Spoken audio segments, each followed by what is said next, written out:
it's very much like any other investment that you would make. Just this is for, let's just say, private companies. They're not, Apple or Microsoft, that they are listed on a stock exchange and you can buy and sell really easily. This is the private side of things, where you have to make investment, you have to wait quite a long time usually, it's hard to sell it, and eventually, hopefully, it's going to make a return. And I think also maybe, and correct me if I'm wrong, it differentiates, let's say I think there's a few things you have to talk about. One is, for somebody to invest in stocks, let's say like the likes of Apple or Google, they're available on the stock exchange. You can access the markets in whichever way, whether it's through a CFD platform, and that's just a derived product. It's not the actual.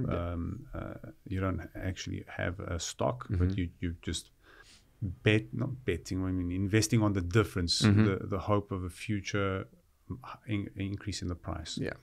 Or where you access the actual exchange and you have as many shares as you're able to afford to buy. Okay, but these are listed companies, established, audited, strict audit, regular. It's different. I think on Crowdbase, the gist of it is, in my understanding, is it's mainly startup projects. It's a startup business, or maybe an established company that is starting a new project. So let's expand on that.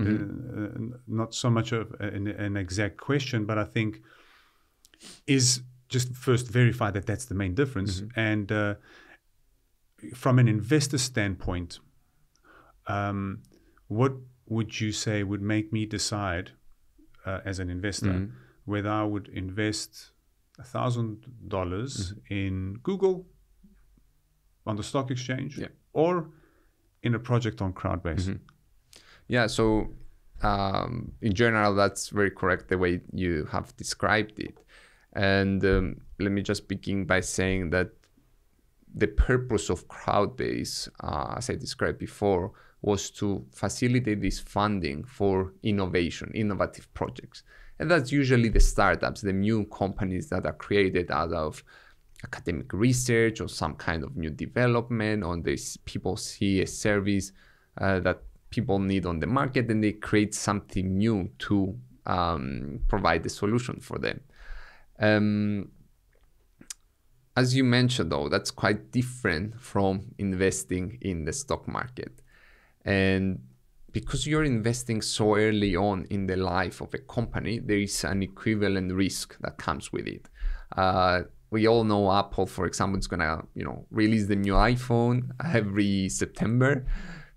Millions or even billions of people go on and buy it. They have their established brand, established customer base. So it's a stable company, as you mentioned. It's a huge company, and the risk is less.